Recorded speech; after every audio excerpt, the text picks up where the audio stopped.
Hi, this is Pastor Ken from Park Place Community Church, and we want to thank you for watching this teaching video. We hope that it's a blessing and a help to you. God bless you. Happy Independence Day. I typically don't like to say Happy 4th because the 4th is just a day, right? It doesn't really describe what it is. Now, if you say Happy 4th to me, I won't be offended. You can go ahead. But Independence Day really describes what it is. It's more than a barbecue. It's more than a day off work. It's the day that our country came out of dependence on Britain and into independence. And you all know I don't like breaking up series. You know, we're currently in a series, but we're in the tail end of what I call Breakup Row. Memorial Day, Mother's Day, Father's Day, and then now 4th of July. But it's too vital. What we're talking about this morning is too vital. I have to do an Independence Day message. And let me just first confess, I'm kind of a patriot. Okay. I'm really a patriot, okay? Not just kind of a patriot. I'm a radical patriot. I love America, and I'm not apologizing for it. I just absolutely disagree that when you become a Christian, you have to drop patriotism. I think it should be even more. And we get accused of things like Christian nationalism and all. I wish I had time to talk about that because it's nothing what they say it is. But I believe that when we become a Christian, we should even have more of that national pride. So, you know, I said last week, one of the things I talked about that was my goal in messages when I teach a message, it's not that we get smarter. That's not my number one goal. My number one goal is it changes us. This morning, however, I do want us to get smarter. I want us to get more knowledgeable about this, the godly founding of America. I pray that in this message, more than that junior high U.S. history class that you took, that you forgot it all already, my prayer is that we get more knowledgeable about the godly founding of America. But first, I want to touch briefly on something that I think is very related. Did anybody notice that there was a little event this week on TV? Did anybody notice? I think, you know, only about 51 million people watched it, which actually is down from previous debates, but that's because it's so far away from the election. You know, people aren't even focused on that yet, but still there was 51 million people. And I love the date of the debate, 1 week before Independence Day. I just think that's awesome. And by all reviews, this is not my opinion, this is the opinion that radically support one, was that one of the participants in the debate was disqualified. Right, from office. I mean, even the people that radically support him were saying the same thing. Now, that doesn't mean you have to like the other one or vote for the other one. And my job as a pastor is not to tell you who to vote for. As a matter of fact, let's repeat this. When I count to 3, I want us all to repeat this. 1, 2, 3. Pastor Ken does not tell us who to vote for. Okay, that's not my job. My job is not to tell you that. And actually, I'm legally prevented from doing so. Unconstitutionally, in my opinion, but I'm going to obey the law. You know, I don't want any trouble. but the 501c3 IRS regulations prevent me from doing that. So I'm not going to do that. But my job is to tell you biblically what policies and positions matter to God. Because there are some things that matter to God. And then you can take it from there, right? I'll teach you from the Bible what matters to God, and then you take it from there and decide who you're going to vote for. So I'm going to be addressing this, not all this morning. I'm going to touch on it a little bit this morning, but I'm going to be doing a blog post pretty soon. And it's making a biblical case to answer this question. This will be the title of the blog. Is it moral for a Christian to vote for an immoral candidate? I know that's a question on a lot of people's minds. So I'm going to do a blog post that really dives into that super deep. Not going to cover it all this morning because there's some people that don't agree with me on this. Maybe sitting in this room or watching online, some people that don't agree. Some people don't even think Christians should talk about politics. Christians shouldn't talk about it, especially in church. And these are usually the ones that argue with me on social media about the candidate that they don't like. And what is it about social media? Mark talked about this earlier. You know, I just don't do that. My policy is keep scrolling. If I see something that I disagree with, there's something about social media that makes you have to get your opinion in there.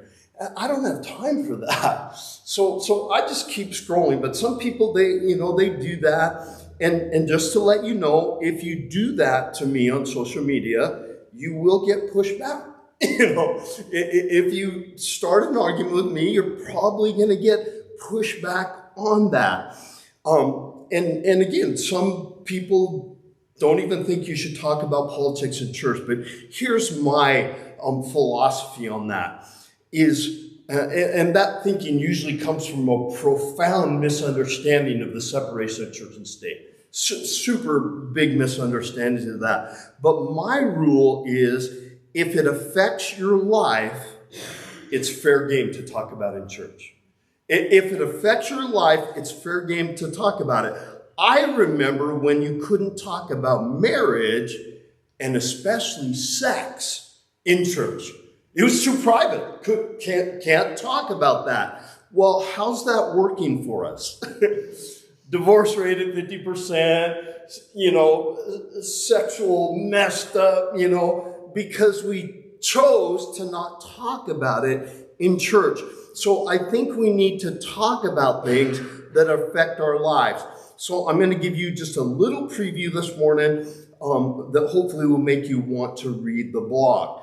So there are some issues that really matter to God. Some issues in, our nation, our society, in politics that really matter to God. Now, there's other issues that I guess as a Christian you could make a case that they don't matter to God. Like inflation. You could say, hey, inflation's a good thing. Food getting more expensive causes people to eat less.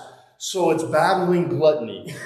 I mean, you could make a case for that, right? Gas being more expensive so people drive less pollution. It's better to stay home. You could make that case. Taxes. Maybe you just love paying higher taxes because the government is better at spending your money than you are. Didn't Jesus say, give to Caesar what is Caesar's, right? You could. Now, I wouldn't make a case for these things, but you could. Tons of illegal immigrants flooding across our borders. Maybe you could make a case that borders are hateful. Borders are hateful. I never lock the doors of my house. Anybody can come in anytime. Maybe you can make that case. But when it involves the raping and murder of women, I think God cares about that. I think he really cares about that. So let's take a look, and we're not going to go into this deep. I'm actually going to skip some stuff that I was going to talk about for time's sake. But let's take a look at two morally flawed candidates. Morally flawed candidate number one and morally flawed candidate number two. This is not morally flawed candidate number one versus Billy Graham. We're not talking about that, or since Billy Graham is gone, his son Franklin Graham. This is not morally flawed candidate against Franklin Graham. Or let's take it all the way up on the moral scale. As high as you can get, come on, Mother Teresa. This is not morally flawed candidate against Mother Teresa. Come on, Mother Teresa's at the highest level of moralness, right? There's Jesus, then Mary, then Mother Teresa, right? She's the pinnacle of morals, but would you vote for her for president? She's never ran anything, right? She's super moral, but she's never won anything. Would you vote for her? When's the last time we had a non-morally flawed candidate? I can't remember. You know, when we had a candidate running for president that was not morally flawed. Do you know who the most moral president in my lifetime is? Jimmy Carter. Come on, those of you that know me, I really I could almost say addicted to peanut butter. And Jimmy Carter was a peanut farmer. So I actually have some kind of allegiance to Jimmy Carter because he makes my peanut butter. But up until recently, it was pretty well established that he was the worst president in modern times. But he was the most moral. So obviously that test alone is not enough. So I was going to do some issues that matter to God, but read the blog post. I'm not going to get into that this morning. But all I'm asking is for you to consider the things that are important to God, the things that really matter to God, and consider putting the country above your personal likes and dislikes. Does anybody remember Mitt Romney? Anybody remember Mitt Romney? I severely disliked Mitt Romney. I don't know what it was. Maybe it was his plastic hair. Maybe it was he smelled like money. He just looked shady to me. I didn't like him. But I voted for him because I believed it was what is best for the country. And it wasn't just that he was a Mormon. Obviously, I have very severe theological differences with Mormons. But it wasn't just that. I just personally didn't like him.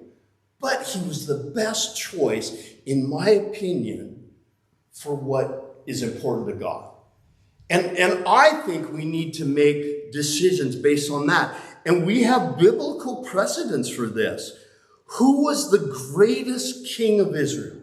If you ask any Jew, who's the greatest king of Israel? They would say King David, right? Most of them would even say that King David was the first.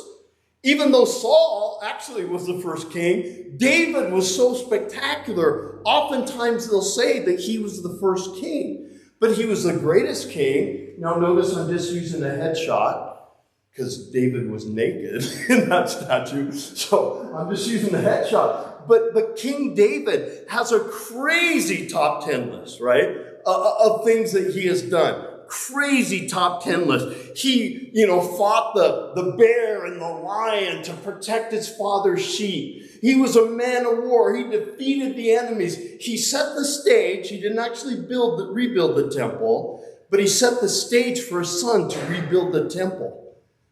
Come on, he fought and defeated Goliath.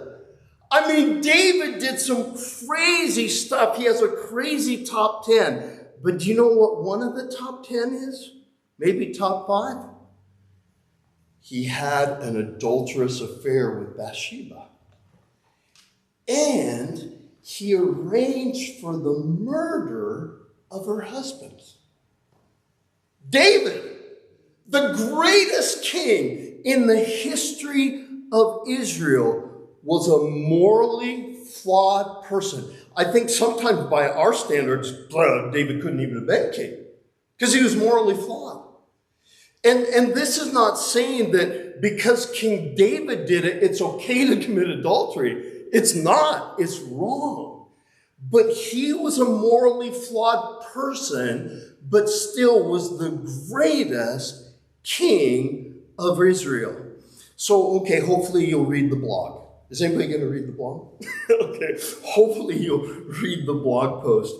And hopefully don't just trash on mine. If you have a different opinion, write your own blog. But let's get back to this. The godly founding of America. So why did I spend some time on that? Spent some time on what we just got done talking about.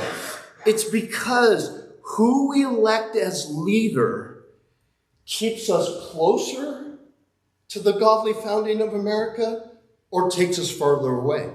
Who we elect as president, the leader of our nation, it matters. Some will take us away, some will take us closer. Now, we can bury our head in the sand and pretend it doesn't matter, pretend that president doesn't matter to God. And this godly founding of America, there's two kind of extremes on this. And the first extreme is that all the fathers were radical Christians. Every one of them. They were radical Christians. And all they did is pray all day, every day. And George spent half his days like this. George Washington spent half his days kneeling at Valley Forge beside his horse praying.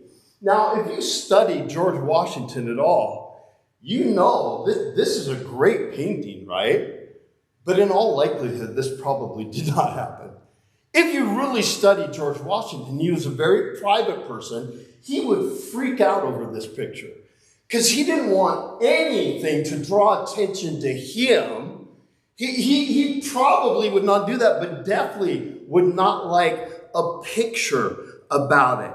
So, great painting, right? But we have to be truthful about what the founding fathers were about. So I'm not going to address this first one because it's really already been debunked. There's really nobody that says that anymore. That all the founding fathers were Christians, all radical Christians, they prayed all day. No, nobody even says that. But here's the one I am going to address this morning.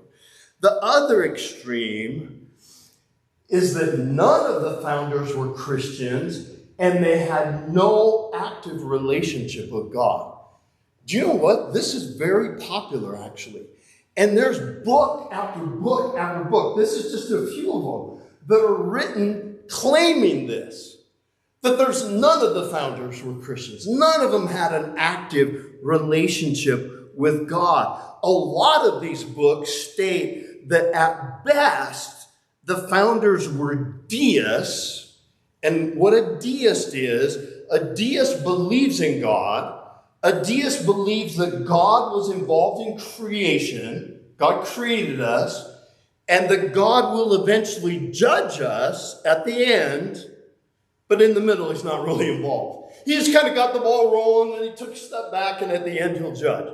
That's what a deist is. So, even at the worst, a deist believes in God, believes that we came from God, but in these books, they state time and time again that all the founders were at best deists, creating a godless society with this separation of church and state. All these books, they talk about this separation of church and state. And to disprove that this morning, we're going to look at a couple different tests. The first test is self-identification. Did the founders call themselves Christians? Did they believe that they were Christians? Did they conduct themselves like Christians? So if you just take a breakdown, and this is, pretty established public knowledge, a breakdown of all the people that came originally to America in the very beginning, 98% of them considered themselves Protestant. 98%, the most by far. 2% considered themselves Roman Catholic. And a small sliver out of all of them, probably 2,000, maybe 2,500 Jews. Very, very tiny, almost not even showing up in the percentages. And so the claim that all the founders were deists, it's utterly undefensible. You just cannot defend that position. Maybe there's one for sure that was a deist, Ethan Allen. Come on, the guy that owns a furniture store. You know Ethan Allen? No, that came later. but Ethan Allen, one of the founding fathers, almost for sure was a deist. Maybe Tom Paine, and also one of the most famous ones, Thomas Jefferson.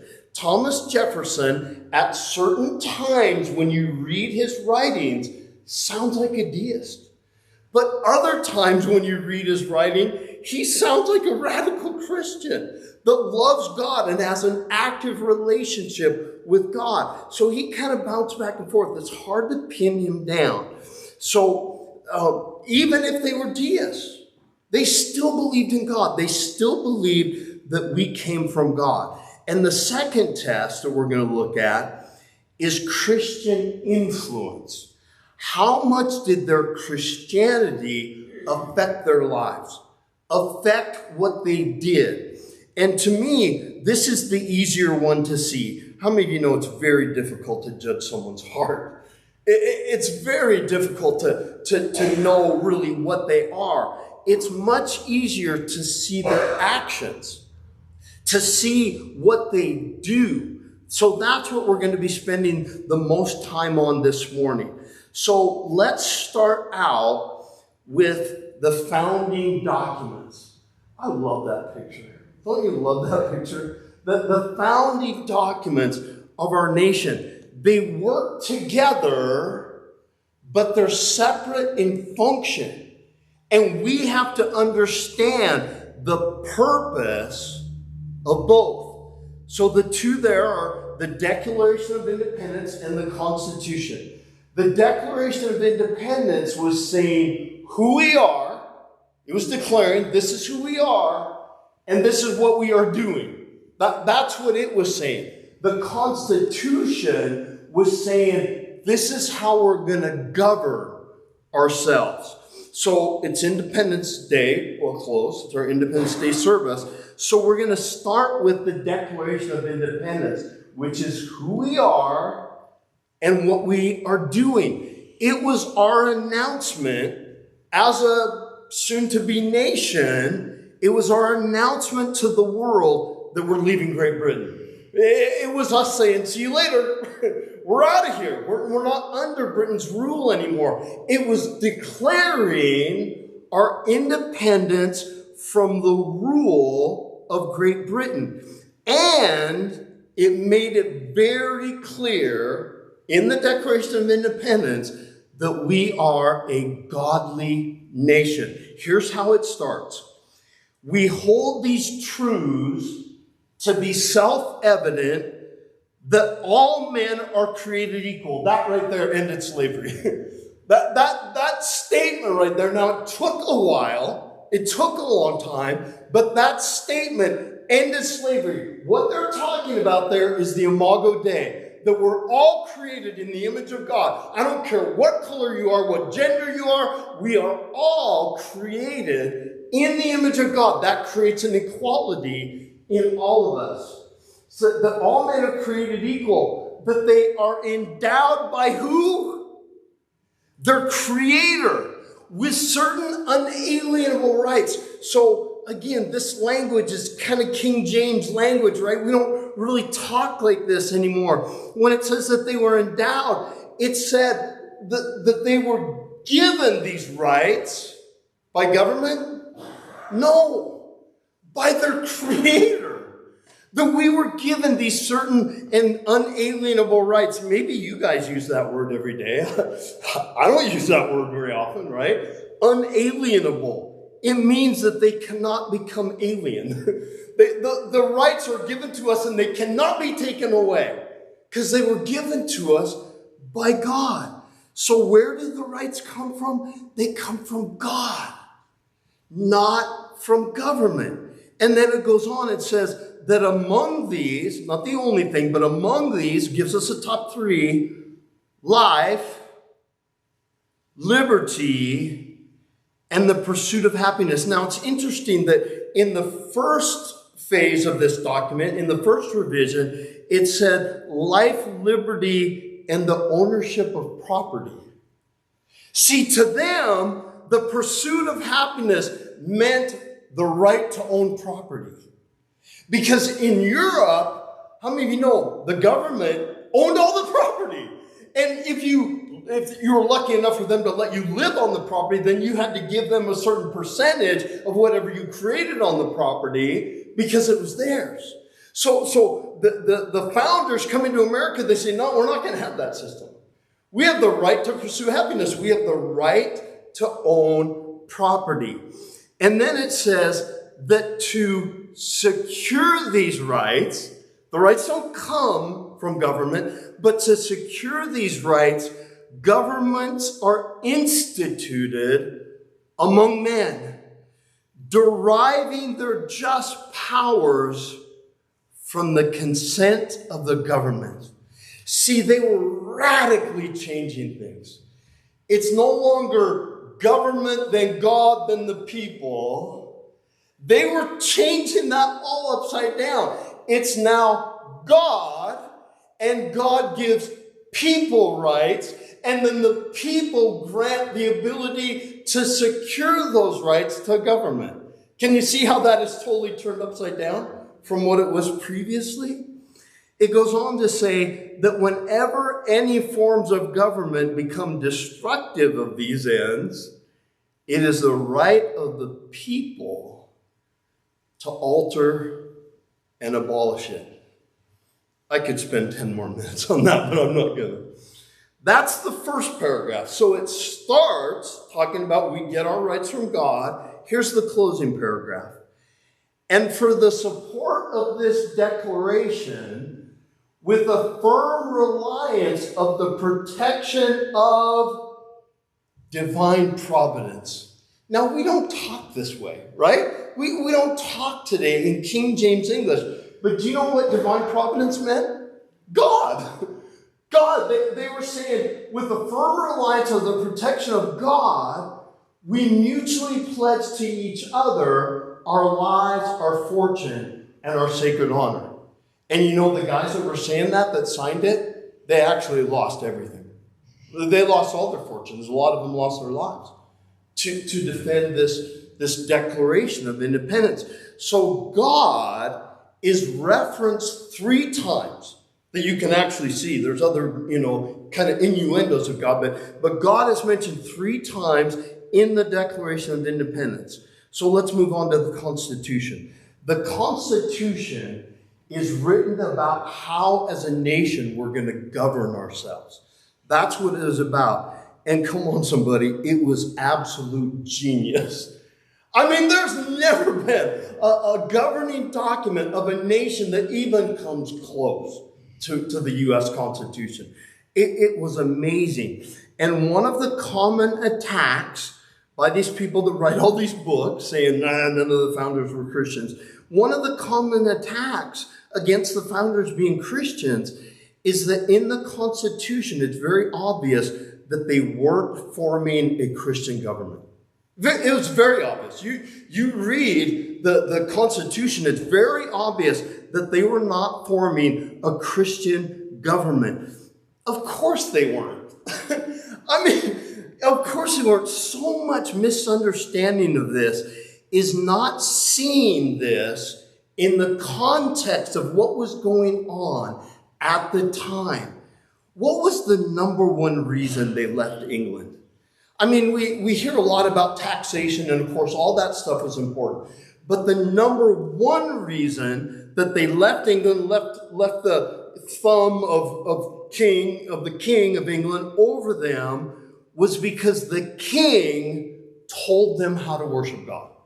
Told them what church they could go to, what Bible they had to use. The king controlled everything about how they were to worship God. So the number one reason they left was because they didn't want anybody telling them how to worship God. So do you think they're going to come over here and form a constitution telling people how to worship God? Of course not. They were running away from that. They were getting away from that. So, I mean, I think we all can pretty much agree with this. If you want to wreck anything, just get the government involved in it, right? I mean, if you want to wreck Christianity, if you want to wreck religion, just put the government in charge of it.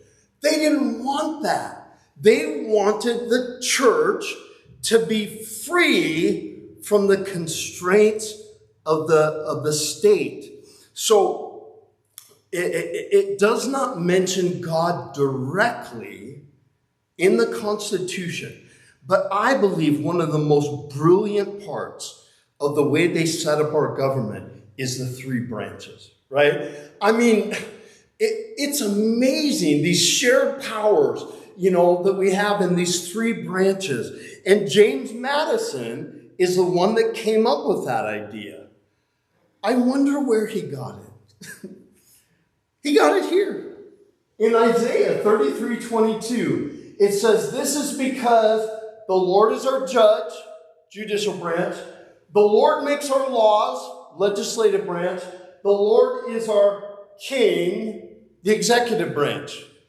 James Madison got our system of three branches of government directly from the Bible. That's where it came from. So in our last few minutes this morning, we're going to dispel what I think is probably the biggest myth. I would even call it a mythological giant.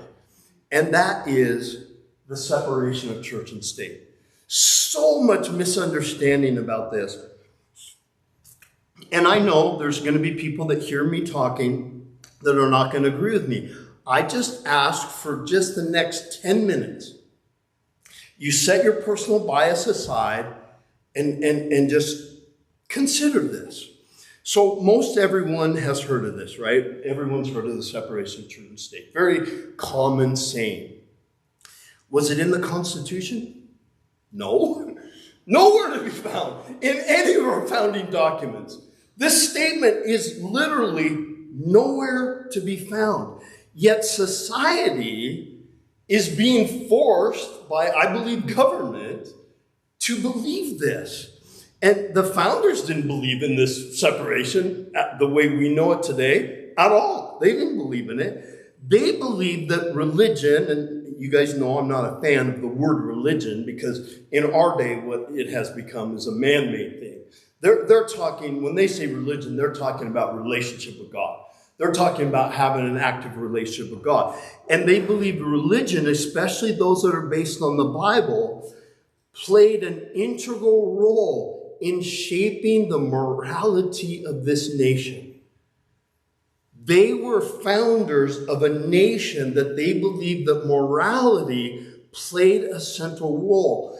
When you read a lot of them, it's almost like they're saying the republic can't work without morality. We need some source of morality. And so here's what the Constitution actually says. In the First Amendment, the Bill of Rights, this is what it actually says. It spells out what Congress can't do, both generically and specifically. Here's Amendment 1 of the Bill of Rights. Congress shall make no law. That's saying specifically what Congress can't do. Congress shall make no law respecting an establishment of religion or prohibiting the exercise thereof. Now, it goes on in the Bill of Rights and says, or abridging the freedom of speech. How many of you know that's under attack right now? As a matter of fact, I believe they're using the abridgment of freedom of speech to attack this. They can't prohibit the free exercise of religion. So what they're trying to do is, oh yeah, you can play your religious games, you just can't talk about it. That, in my opinion, that's what they're trying to do. But notice the language here. Congress shall make no law. It's a one-way separation. It's one way. It's not concerned about religion affecting government. There's nothing in here about that. That was not their concern. There's no mention of that whatsoever. What they were concerned about was government affecting or controlling religion. So what are the two things, according to this, that Congress can't do concerning religion? They can't establish a state religion. They can't do that. Remember where the founders came from. They came from England, where there was the Church of England, and you had no other choice. You could use what Bible? The King James Bible, because the King of England is the one that, caused the translators to translate his version. And that's a whole controversial story of itself of why the Church of England left the Catholic Church, because the king wanted to get a divorce. And the Pope wouldn't allow him to get a divorce. So the king said, we'll just start our own church. And we'll make everybody be part of our church. So they were leaving that control of the government over religion. That was the biggest deal. Taxation was important. All that other stuff was important. But this was the number one deal. And the second thing, they can't prohibit the free exercise of religion. Come on, Coach Kennedy. They're making a movie about it, actually, right now. Coach Kennedy, the coach right across the water over here, that the government tried to prevent him from kneeling in prayer after a football game. They said, no, you can't do that. Well, he took it to the Supreme Court, and guess what happened? He won. Because the government cannot prohibit religion. This separation is so different than what we've been taught. So where did this separation language come from? I'm going to take my talking speed up to 1.2 because we still have a lot. Now, Mark was teasing me about, are we going to have a lunch break? But I think we're doing fine. I think we're going to end in time. But where did this language come from? It came from, not the Constitution, not the Declaration of Independence. It came from a letter, a personal letter. These letters between Thomas Jefferson and the good folks at the Danbury Baptist Church in 1802. I think the second or third year of Thomas Jefferson's presidency. He was the third president of the United States. That was back when you could just write a letter to the president and he would write you back. So these good folks at the Danbury Baptist Church wrote a letter to the president, Thomas Jefferson, who, by the way, by basically everybody's in agreement with this, is one of the top 5 least religious of all the founding fathers. Him and another famous one, Benjamin Franklin. They were the least religious of all of them. So the Danbury Church writes this letter. I wish I could read the whole thing because it's awesome. But here's an excerpt from it. It is not to be wondered at, therefore, if those who seek after power and gain under the pretense of government and religion should reproach their fellow man. Again, this language, we don't talk like this anymore.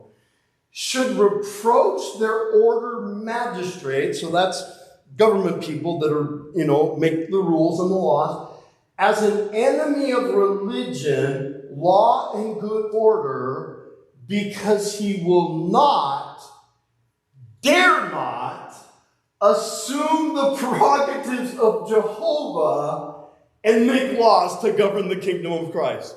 Basically, what they're saying is, President, don't play God.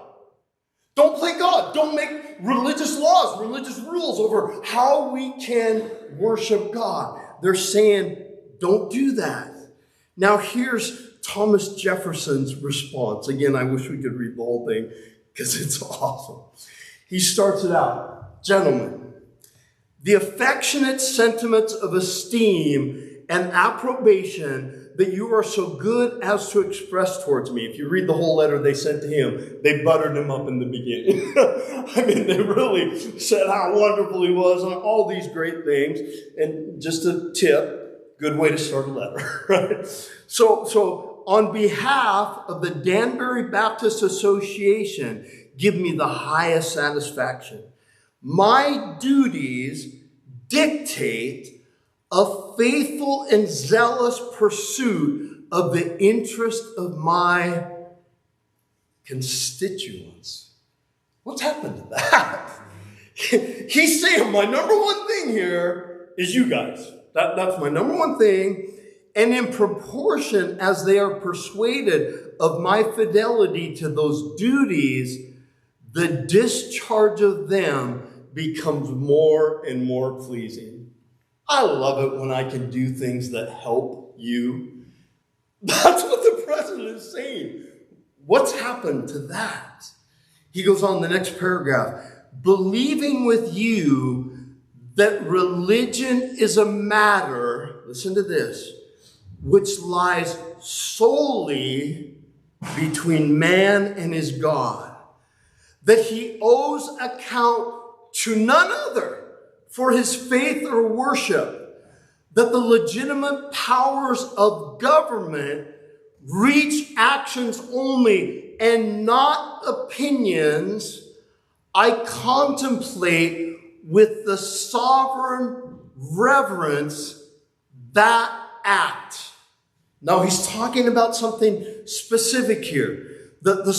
With sovereign reverence, that act of the whole American people, which declared that their legislature should, and then he quotes it. He says that act, and he calls it sovereign reverence. Like, God, this is godly material here. Then he quotes it, make no law respecting an establishment of religion or prohibiting the free exercise thereof. He just quoted the First Amendment of the Bill of Rights. He just quoted it. And then he says, thus building a wall of separation between church and state in this letter. See, he wasn't coming up with something new. He wasn't like coming up with this new doctrine. He was verifying something that already existed. I would say he was giving it a nickname. Something that already exists. He wasn't changing it. He wasn't coming up with something new. I would say he's like giving it a nickname. So he ends it with this: I reciprocate your kind prayers for the protection and blessing of the common Father and Creator of man. This is top 5 least religious of all the founders, and tender you for yourselves and your religious association assurances of my high respect and esteem, T.H. Jefferson. So, and we don't have a lot of time, so I'm going to have to hurry through this. But 2 days after he wrote this letter, guess where he was? At the Capitol. And 2 days later happened to be a Sunday. So the president was at the Capitol on a Sunday. Man, was he working on a Sunday? No, he was going to church. The least religious of all the founders, the guy that kind of is the basis for this separation of church and state, is attending a weekly church service in the Capitol. They had church in the Capitol. So they weren't talking about the separation, like religion can't be involved in the government at all. He was at church in the Capitol that 2 days later after he wrote this letter. So you could say the biggest separation guy of separation of church and state was doing church in a state building, in a government building. But that's where the statement, this wall of separation between church and state, that's where it lived for 150 years. Kind of dormant, right? In this old letter, nobody read, until a Supreme Court case, 1947, Everson versus the Board of Education. It was a 5-4 decision. And the decision said that it was ruled as constitutional a New Jersey statute allocating taxpayer funds to bus children to religious schools because it did not breach the wall of separation between church and state, and held that the Establishment Clause of the First Amendment applied to state and local governments as well as federal governments. So, in my opinion, the correct decision, right? They made the correct decision. But they brought out this term because the Chief Justice, in studying for this decision, he found the letter that Thomas Jefferson had said, creating a wall between church and state. So even though they made the right decision, it opened up this whole can of worms of this wall of separation. So for the first time in American history, the First Amendment was broadened to this new definition. Now, we're going to close with this. It opened up this huge can of worms, and I think this is where a lot in our country started going off the rails. In 1962, there was another Supreme Court decision, Engel versus Vitale. This one was a 6-1 decision that said a generic school prayer violated the court's new definition of the First Amendment. So the court, discovering this language, had put this new definition in. And we're going to end with this. But do you want to hear the horrible, threatening prayer that they were trying to prevent? This super scary prayer that the Supreme Court had to protect our children from. Here's the prayer. Almighty God, we acknowledge our dependence on Thee, and we beg Thy blessing upon us, our parents, our teachers, and our country. Man, that's dangerous, right? The Supreme Court had to protect our kids from that dangerous prayer. And so this decision in 1962, and that prayer, it wasn't even mandatory. Kids could leave the classroom if they wanted. If they didn't want to pray, they could leave. It was not a mandatory prayer. But this, in my opinion, set us on the course that we're on now. Removing God from everything in the public square because of this separation of church and state that doesn't exist in any of our founding documents. And I mean, you don't have to be a brain surgeon to look at our society and answer the question, has it helped? Has our society gotten better because of that? Man, I think we just need to open our eyes. And all the while, all this is going on, we're being told our founders were absolutely not Christians. Hopefully we've proved today that that's a false statement. Let's pray.